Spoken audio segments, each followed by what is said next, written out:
AITA for refusing to pay $19,600 after my wife gave my suite to another man? I'm Francis, 37, and I've been Maya's husband for 6 years. For most of our marriage, I was the person who confirmed the reservation, checked the tires before a long drive, put the valet ticket in the cup holder so it wouldn't disappear, and made sure every bill was paid before it became a problem. I used to think that was partnership. Lately, it was starting to feel more like Maya wanted the benefits of having a steady husband without the inconvenience of admitting I was the man standing beside her. She wasn't always like that. When we met, Maya was confident in a way I admired. She could walk into a room where she knew nobody and leave with 3 new friends. She laughed loudly, told stories with her whole body, and made ordinary things feel spontaneous. A late dinner at a 24-hour diner could turn into the best night of the month because she was there. That was the woman I married. The change didn't happen all at once. It came in small comments, new habits, and little moments I kept dismissing because none of them seemed serious enough to start a fight over. Maya became close with Tessa about 2 years before the resort trip. Tessa had a talent for making every outing feel like an audition. Restaurants were not places to eat, they were backgrounds. Vacations were not time away, they were proof that your life was better than someone else's. Every photo needed the right lighting. Every table needed to look expensive, and every person in the frame had to match the image. At first, I found it harmless. Then Maya started changing around her. One evening, we were getting ready for a birthday dinner, and Maya looked at the shirt I was wearing. "You're wearing that." I looked down. It was a clean, dark button-down. Nothing special, but it fit me and looked fine. "What's wrong with it?" "Nothing. It's just basic. We're going to dinner, not an awards show." She sighed and went back to doing her makeup. "That's what I mean. You don't get the vibe." I changed the shirt because I didn't want to spend the drive arguing about clothes. At the restaurant, Tessa looked me over and said, "There he is. The responsible one." She smiled when she said it, but the smile made the words feel like an insult. I paid for the dinner because Maya had told me in advance that she was organizing it and would collect everyone's share later. The next morning, I heard her on the phone with Kendra saying, "It was such a good night. I handled the whole thing." She never collected anyone's share. When I brought it up, she rolled her eyes. "It was a birthday dinner, Francis. Don't make everything transactional." "I'm not making it transactional. You said people were paying you back. Why do you always have to turn a nice night into an audit?" That became one of her favorite words for me. Audit. If I asked what a charge was, I was auditing her. If I checked a reservation she had asked me to pay for, I was controlling. If I wanted to know why a dinner for 6 had appeared on my card after she said everyone was splitting it, I was insecure about her friends. There were other things too. Maya would post photos from evenings we attended together, but somehow I was almost never in them. If I appeared in the edge of a picture, she cropped me out. At first, I joked that maybe I was hurting her engagement numbers. She didn't laugh. "You hate social media anyway," she said. "I don't care about being posted. I care that you act like I wasn't there. You're reading too much into it." Once, at a rooftop dinner, I came back from the restroom and heard Tessa say, "Quick, get the picture before Dad comes back." Maya laughed. I stopped a few feet behind them. Kendra noticed me first and looked embarrassed. Tessa turned around without missing a beat. "Oh, relax. You know you're the mature one." I sat down and finished dinner without making a scene. On the drive home, I told Maya I didn't like being treated as the group joke. "They like you," she said. "Tessa called me Dad." "She calls everyone something." "No, she calls me that because I pay for things and ruin the fun by asking basic questions." Maya stared out the window. "You're too sensitive around them." "I'm not asking to be the center of attention. I'm asking not to be erased." She didn't answer. 5 minutes later, she turned up the music. That was the pattern. I raised a concern, she told me I was insecure, and I backed off because I wanted peace more than I wanted to win. I told myself we were going through a phase. I told myself her friends would eventually stop feeling new and important. I told myself a stable marriage meant knowing which arguments were worth having. What I didn't understand was that every time I swallowed a small humiliation, Maya learned that there would be no cost for the next one. The resort weekend came up after a particularly bad month between us. We had been distant, not openly hostile, just living beside each other instead of together. Dinner conversations were short. She stayed on her phone late into the night. I stopped asking who she was messaging because the answer was always some version of, "Why are you being weird?" One Tuesday evening, Maya sat across from me at the kitchen table while I was finishing a bowl of reheated soup. "Tessa found this resort package for next month," she said. "It's a full weekend. Suite, spa credit, brunch, cabana, all of it." I kept eating. "Sounds expensive. It's a group rate." That doesn't answer what I said. She gave me a look, but then she softened her voice. "I thought we could go together." That got my attention. "Together?" "Yes, Francis. As a couple." She reached across the table and touched my wrist. "Maybe it would be good for us. Get away, stop being so tense." I wanted to believe her. More than that, I wanted evidence that she still wanted me included in her life rather than standing behind it with a credit card. "How much?" "The total package is $19,600, but that covers the suite and most of the group activities. People are paying their parts. We just need one card for the deposit and guarantee." "How many people?" 6, maybe 7. It's still being finalized. "And our room is in the suite." "Yes." She said it without hesitation. I looked at her for another second. "As long as we're going together, I'm good." She smiled. "We are. Just come and relax for once. Don't interrogate every detail." I asked 3 questions. "See? That?" She was smiling when she said it, so I let it go. The confirmation email came to me because my card was used for the deposit. The package listed a 2-bedroom premium suite, daily breakfast, a private brunch on Sunday, spa credits, a reserved cabana, and shuttle passes for the group. The total estimated package cost was $19,600 before any additional room charges. A $2,500 deposit had already posted to my card, and there was language about an incidentals hold at check-in. The first page listed me as the primary guest. I forwarded the confirmation to Maya and asked her to make sure everyone understood what they owed. She replied, "Already handled." A few days later, she asked me to send her the last 4 digits of the card again because the resort had called to verify the guarantee. I sent them. The night before the trip, I asked what time we were leaving. "Tessa wants us there before 4, Maya said while packing shoes into a hard-sided suitcase. "There's a welcome thing at 5. "Us as in you and me?" She stopped folding a dress and looked up. "Why are you doing that?" "Doing what?" "Making me confirm every word. I'm asking what time we're leaving." 2:30. "Please don't start the weekend like this." I should have paid closer attention to how defensive she was. Instead, I zipped my bag and put it by the front door. On the drive, Maya spent most of the time texting. Not in a group chat, at least not one I could see. Her phone kept lighting up with individual messages from Tessa and Dante. She would type quickly, tilt the screen away without seeming to realize she was doing it, and smile to herself. Dante was part of the same social circle. I had met him a handful of times. He was the kind of man who acted friendly without ever asking a real question about you. He always seemed to arrive after plans were made and leave before the bill came. I had never accused Maya of anything with him. I didn't have proof of an affair, and I wasn't interested in inventing one. But I had noticed how easily she laughed around him and how quickly she became irritated when I entered the conversation. About 20 minutes from the resort, I asked, "Is Dante staying in the suite too?" Maya kept looking at her phone. "Everyone's arrangements are handled." That wasn't my question. She exhaled through her nose. "I don't know exactly where everyone is sleeping, Francis. You organized it." "Tessa organized most of it. You told me you handled the guest list." She locked her phone and looked out the window. "Can we make it 1 hour without you investigating something?" I tightened my hands on the steering wheel and said nothing else. When we arrived, I pulled into the valet lane. The property was the kind of place designed to make people lower their voices as soon as they stepped inside. Tall windows, pale stone floors, fresh flowers arranged in bowls large enough to bathe in.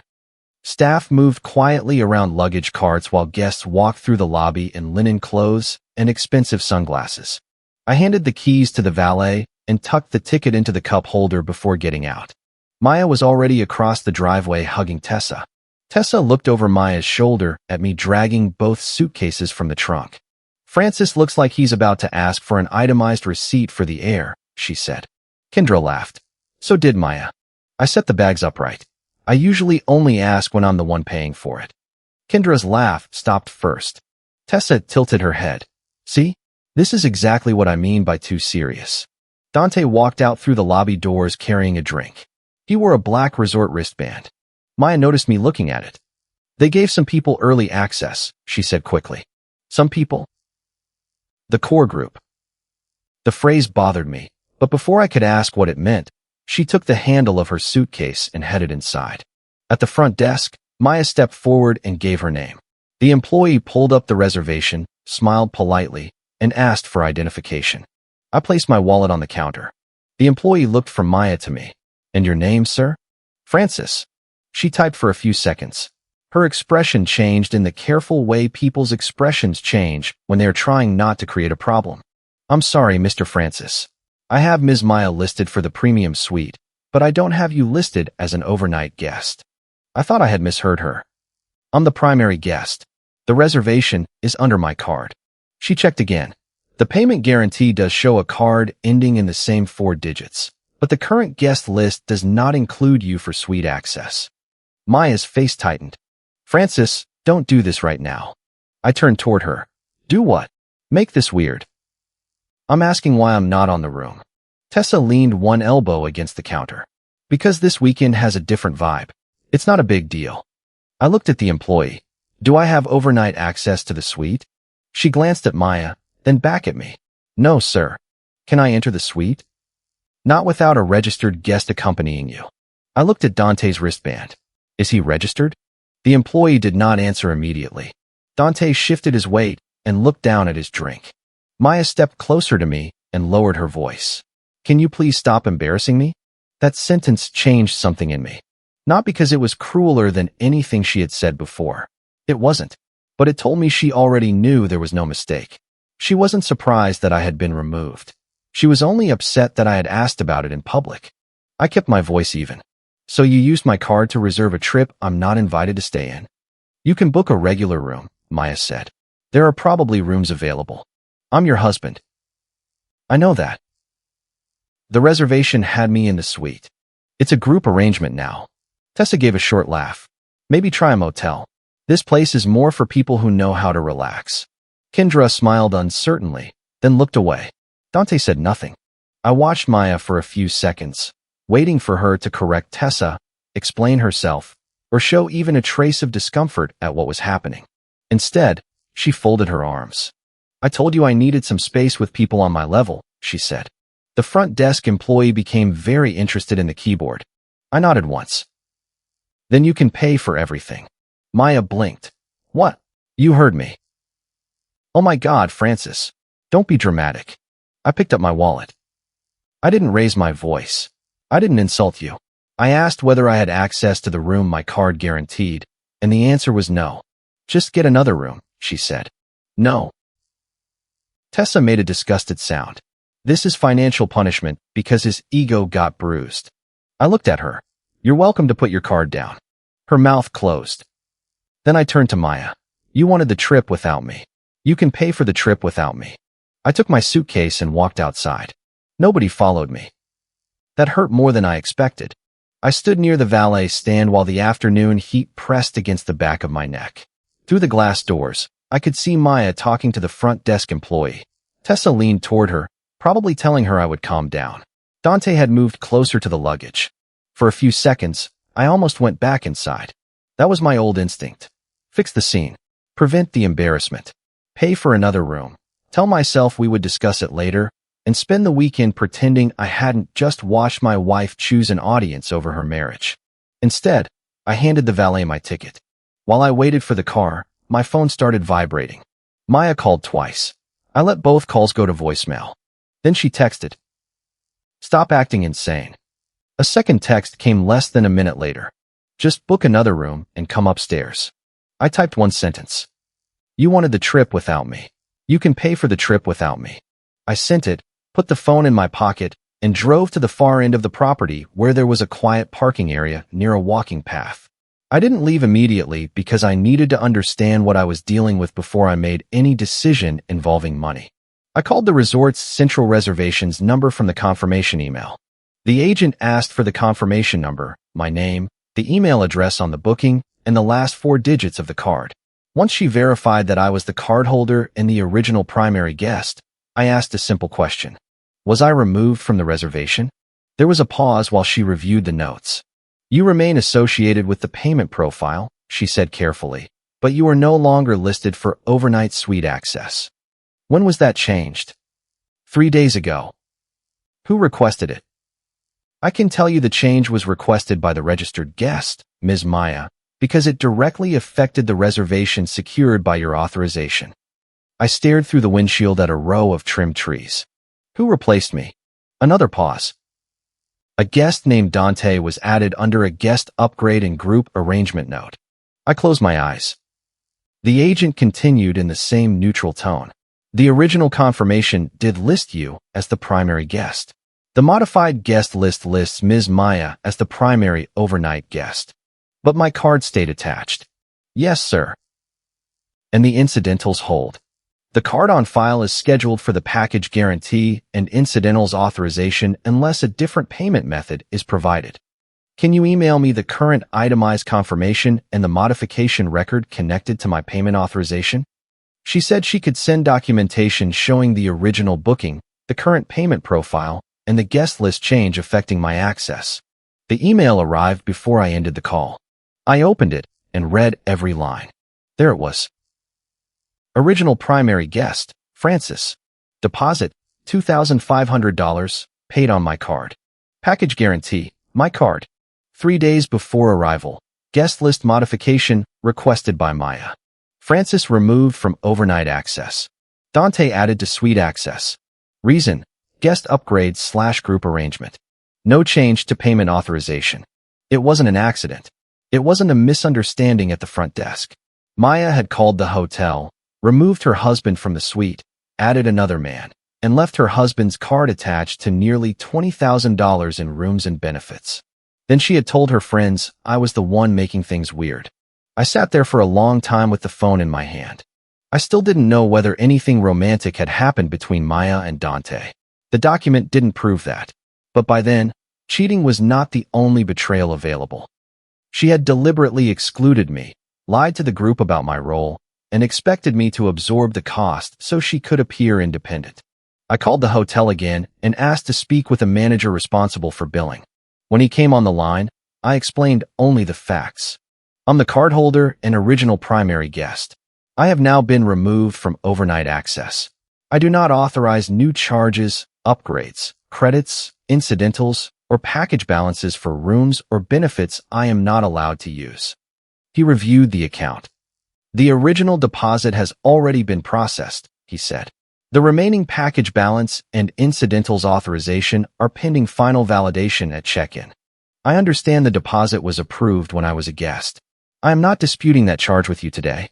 I am revoking authorization for any additional charges after the guest list modification removed me. That's clear. I'm not asking you to cancel anyone else's reservation. I'm asking you to remove my card as the continuing guarantee. He explained that the hotel would need another valid cardholder to accept responsibility for the package. If nobody did, the group would have to downgrade to individually paid rooms and services, and some premium reservations would be released. That's their decision, I said. The manager asked me to confirm the request by email. I did. Then I called my bank. The representative could see a pending incidentals authorization from the resort. I explained that the underlying reservation had been materially changed and that I had been removed as a guest. She placed a block on additional resort charges and documented that I had revoked permission for future package-related authorizations. She warned me that the existing deposit would remain unless I filed a separate dispute, which I did not do at that point.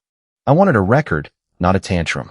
Within 10 minutes, I received 2 notifications, one from the bank noting that a pending hold had been declined, and one from the hotel confirming that my card had been removed as the package guarantee. My phone started ringing again. Maya. I let it ring. Then Tessa called. I let that ring too. A voicemail appeared from Maya. Francis, call me right now. The hotel is saying there's an issue with the card. You're making this so much bigger than it needs to be. Another voicemail came 6 minutes later. They're saying we need another card for the suite. Just fix it and we'll talk later. That was the exact pattern of our marriage in one sentence. Fix it now. Talk later. Later never came. I drove home. For the next few hours, I ignored the calls and read through our recent statements. The resort package was not the only problem. There were dinner charges, spa deposits, event tickets, and ride services I had barely noticed because Maya had always given me a quick explanation and moved on. I created a separate list of travel and entertainment expenses from the previous 6 months. I did not cancel our joint household payments. I did not touch rent, utilities, insurance, groceries, or anything necessary. I simply removed Maya as an authorized user from the card she had been using for social plans and locked that card against new charges. Then I put the statements in a folder on my computer and went to sleep in the guest room. The next morning, I woke up to 18 missed calls. Maya had sent a string of texts that changed tone every few minutes. You need to call me. This is humiliating. Tessa says this could be financial abuse. Dante didn't do anything. You are ruining the entire weekend over a room. I can explain. Then, at 6:42 a.m., please answer. I read them while making coffee. At 7:15, the hotel manager called. He said the group had not provided a replacement guarantee for the full package. The suite upgrade, private brunch, cabana reservation, spa credits, and shuttle package were on hold. The hotel needed a responsible cardholder by late morning or the bundled package would be broken apart. He also said I could come in to sign a final acknowledgement removing me from future liability and collect a small bag that staff had found near the valet luggage cart. It contained my toiletry kit and a charger that must have fallen from the side pocket of my suitcase. I told him I would come by. I did not go there to confront Maya. I went because I wanted my name completely detached from the account, and I wanted the hotel's records in writing. When I arrived, the lobby felt different from the day before.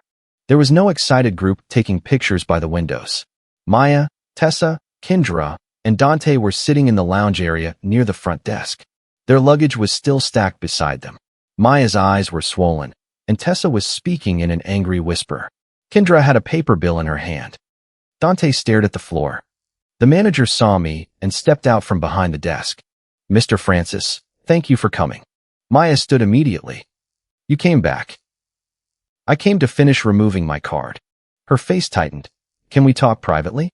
We can talk at home. Tessa stood too. No, you need to fix this now. They're canceling everything. The manager corrected her gently. We are not canceling the guest stay. We require a valid payment method for the premium package.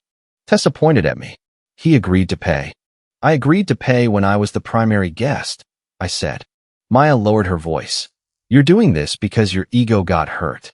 No, I'm doing this because my consent got treated like a blank check. Kendra looked up from the document in her hand. Wait, she said. Were you actually the primary guest? Maya turned toward her. Kendra, stay out of it. That's not an answer. The manager placed a printed, itemized authorization on the counter. Because Mr. Francis is the cardholder and the original reservation was made in his name, I can confirm the information directly connected to his financial authorization. He pointed to the first page. The original confirmation listed Mr. Francis as the primary guest. A guest list modification was made 3 days before arrival. Ms. Maya remained on the suite. Mr. Francis was removed from overnight access. Mr. Dante was added to suite access. The payment card was not changed. The lobby went silent. Kendra looked at Maya. You told us he invited himself. Maya's jaw tightened.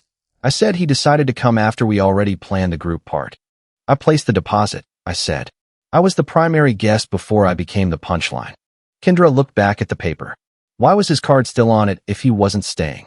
Maya threw her hands up. Because he's my husband. Couples pay for things together. That's not what you told us, Kendra said. You said you booked the weekend. Tessa stepped in quickly. This is getting twisted. Maya organized everything. Francis is financially punishing his wife because he didn't get his way. I looked at her. You told me to try a motel. It was a joke. Then put your card down. Her expression changed.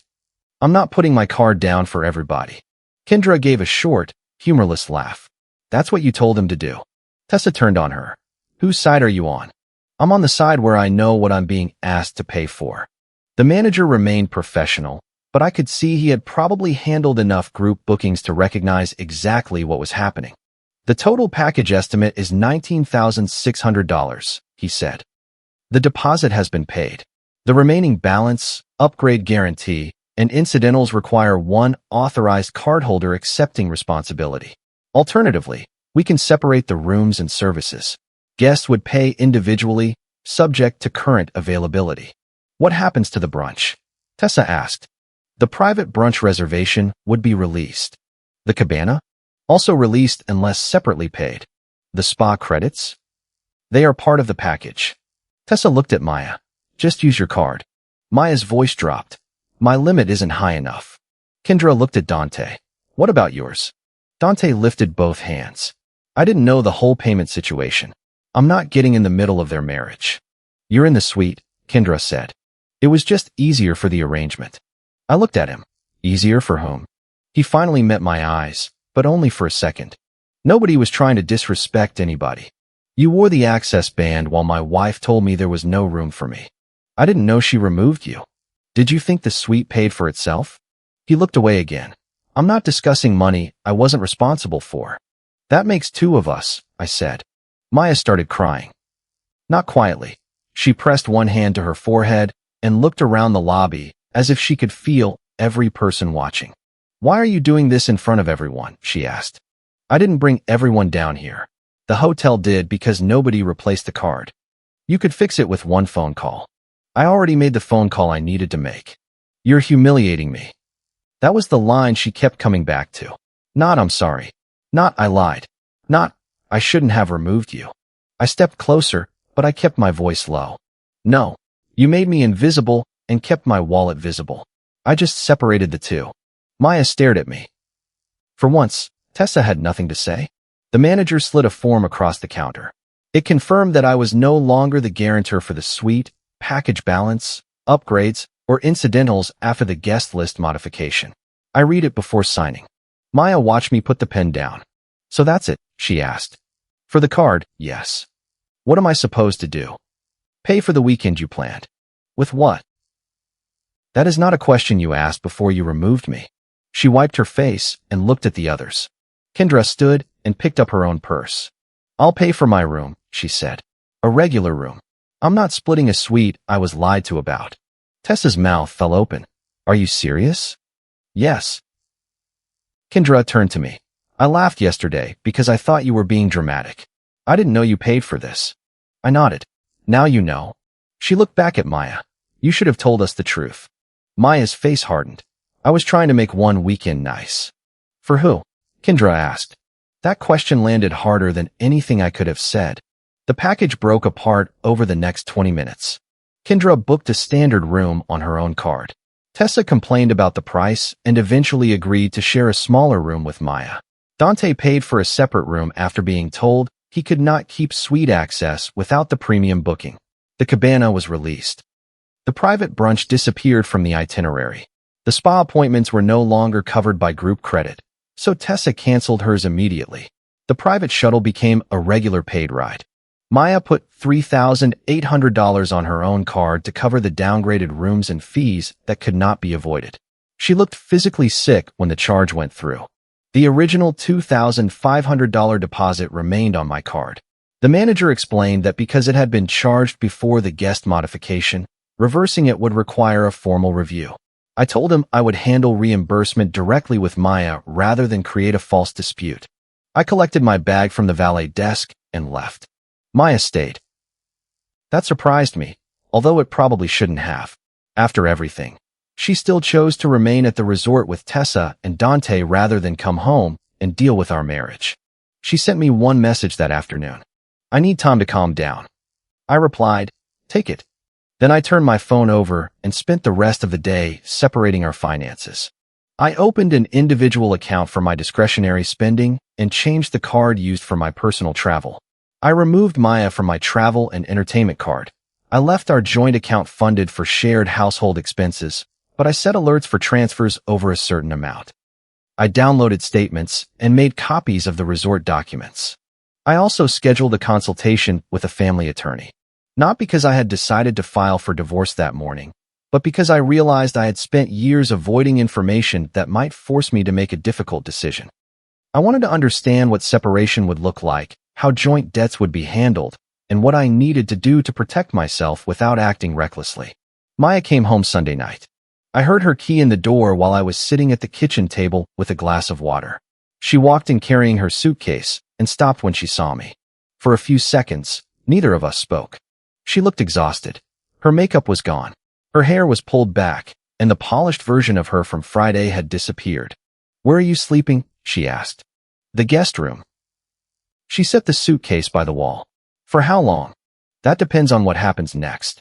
She sat across from me. "I'm sorry the weekend got out of control." "That isn't an apology." I said I'm sorry. "You're sorry the weekend got out of control. You haven't said you're sorry for removing me from the room," adding Dante, "keeping my card attached, or telling everyone I invited myself." She crossed her arms. "Nothing happened with Dante. I didn't accuse you of sleeping with him. You're acting like I did." "I'm acting like you gave another man access to a suite funded by your husband after removing your husband from the guest list. It was a sleeping arrangement." "Then explain it." She looked away. There were only so many spaces. It was a 2-bedroom suite. Tessa wanted the group to feel comfortable, and I made the group uncomfortable. "You make everything heavy." I waited. She rubbed her temples. "I just didn't want you ruining the mood." That sentence is exactly why this marriage is in trouble. She looked up at me. "You don't understand what it's like. Around you, everything is practical. Bills, schedules, who paid for what. Sometimes I want to be around people who don't make me feel judged." I asked where I was sleeping on a trip I funded. "You always say it like that." "Because that's what happened. You could have stayed in another room. I could have paid more money to be near my wife after she secretly removed me from our suite. I didn't think you would care this much." That was probably the most honest thing she said all night. "You thought I would be embarrassed enough to accept it." She didn't deny it. I slid a printed copy of the hotel record across the table. "You called 3 days before the trip." Maya looked at the page but didn't touch it. "Tessa said the weekend would be better if it was just the core group in the suite." "You made the call." She was pressuring me. "You made the call." "I know." "You kept my card attached." "I thought couples share expenses. Couples also share rooms." She flinched. I continued before she could redirect the conversation. "Here is what happens now. You repay the $2,500 deposit from your own money. You cover the $3,800 you put on your card without transferring it from our joint account. You send Kendra a direct correction telling her I did not invite myself. You tell Tessa she is not welcome to disrespect me or our marriage again. We separate personal luxury spending from joint finances. And if this marriage continues, we go to counseling." Maya stared at me. "That sounds like a contract." "It sounds like consequences." "You talked to a lawyer, didn't you?" "I scheduled a consultation." Her face changed. For the first time, the fear looked real. "You're going to divorce me over a weekend?" "No. I'm considering separation because my wife planned to use me as a financial guarantee while pretending I was an unwanted guest. The weekend exposed the problem. It didn't create it." She started crying again, but this time she stayed seated and quiet. I did not move to comfort her. That was difficult. Whatever else had happened, I still loved her. 6 years does not disappear because you finally understand the shape of the damage. Part of me wanted to sit beside her, tell her we would figure it out, and restore the familiar balance where I absorbed the pain so she could stop feeling uncomfortable. But comfort without accountability was how we had arrived there. After a minute, she said, "I don't know if Tessa will talk to me if I say that." "Then you know what matters more to you." "That's not fair." "It is exactly fair." She went upstairs without answering. For the next 2 weeks, we lived separately in the same home. We spoke about bills, groceries, and appointments. Nothing else. Maya tried a few different versions of apology. The first was, "I'm sorry you felt excluded." I told her that described my reaction, not her action. The second was, "I'm sorry I let Tessa influence me." I told her Tessa did not call the hotel. The third came in a text while we were both in the house. "I'm sorry I changed the guest list without telling you. I was trying to look independent in front of people whose approval I wanted. I lied about you inviting yourself because I knew the truth made me look bad. I kept your card because I assumed you would pay rather than expose me." That was dishonest and humiliating. I understand why you don't trust me. I read it twice. It was the first time she had named what she had done without hiding behind my reaction. I walked into the living room. She was sitting on the couch with her phone in both hands. Did you write this? I asked. Yes. Did someone help you? The counselor I called helped me stop using passive language. That caught me off guard. You called a counselor? I made an appointment for myself. I also found 3 couples counselors. You can choose one or choose none. I sat in the chair across from her. That's a start. I know it's not enough. No, it isn't. She nodded. Over the next month, Maya transferred $600 at a time from her personal account toward the resort deposit. She sold 2 designer bags she had bought during the previous year and used that money for another payment. She did not ask me to cover her credit card bill. When the balance became uncomfortable, she canceled 2 planned dinners and stopped booking beauty appointments she could not afford. Those consequences mattered more than tears. She also sent Kendra a direct message admitting that I had funded the deposit, that I had been the original primary guest, and that I had not invited myself. Kendra forwarded the message to me without commentary. Tessa reacted exactly as I expected. She told Maya I was controlling her, accused me of isolating her from friends, and said a real man would not embarrass his wife over money. Maya showed me the messages. What did you say? I asked. She handed me the phone. I said a real friend wouldn't encourage me to remove my husband from a room he paid for, then refused to help when the bill came. Tessa replied with a paragraph full of insults and then blocked her. For several days, Maya acted as if she had lost someone important. Maybe she had. Even unhealthy friendships can feel like grief when they end. Dante sent one message saying he was sorry for being caught in the middle. Maya did not answer. I never received an apology from him, and I did not ask for one. His character had been clear enough when the manager requested a card. Kendra gradually stopped spending time with the group. She met Maya for coffee once and later told her that the resort incident had made her rethink how easily she laughed along when someone else was being humiliated. I respected that more than a perfect speech. The attorney consultation was sobering. I learned what separation would require, what records I needed, and how joint obligations could affect both of us.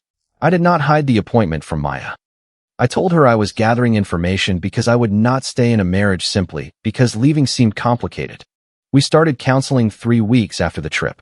The first session was uncomfortable. Maya said she had started measuring herself through other people's reactions. She liked being seen as the woman who could organize expensive weekends and move through exclusive spaces without worrying about cost. Admitting that I paid for much of it made her feel less impressive, so she gradually edited me out of the story. The counselor asked her, "Did you want independence, or did you want the appearance of independence while remaining financially protected?" Maya sat silent for a long time. "The appearance," she finally said.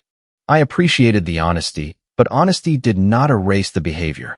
When it was my turn, I admitted my part in the pattern too. Not responsibility for what Maya did, but responsibility for what I tolerated.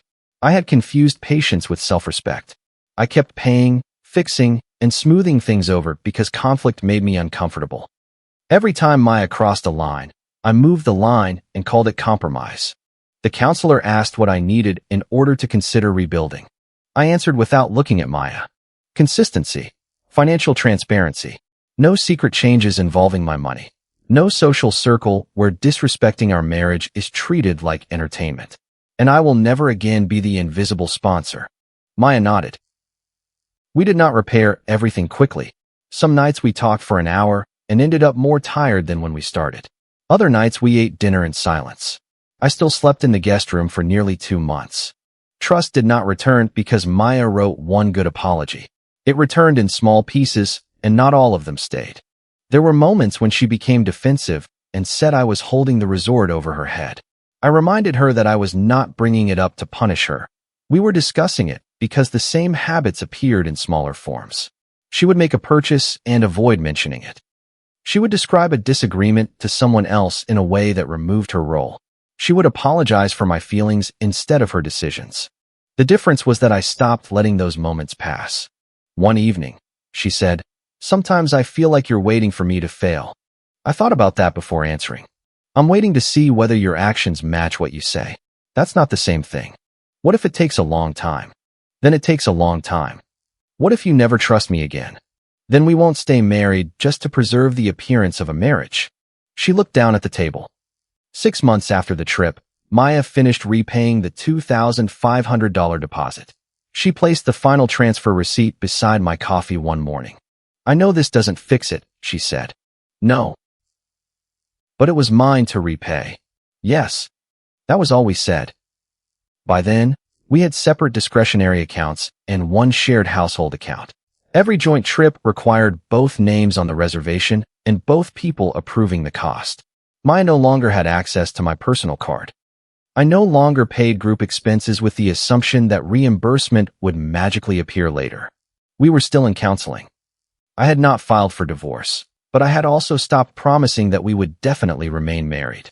Maya understood that rebuilding was not automatic. It was a choice I would make only if the marriage became something worth choosing. The resort weekend cost her more than money. Tessa was gone. Dante disappeared from the group.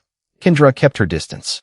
The version of Maya who looked glamorous because nobody knew who paid the bill no longer worked once the truth was public. It cost me something too. I lost the comforting story that my marriage was stable simply because we rarely yelled.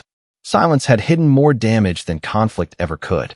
I do not know whether Maya and I will still be together years from now. What I know is that the old marriage ended at that front desk. The marriage where she could erase me socially and use me financially is over. The marriage where I swallowed disrespect to keep the peace is over. Anything that exists now has to be built with open records, direct apologies, separate responsibility, and the understanding that love does not require one person to disappear so the other can look impressive. She wanted a trip without her husband. I gave her exactly that, including the bill. If you liked it, don't forget to leave a comment and support the channel by subscribing. See you in the upcoming stories.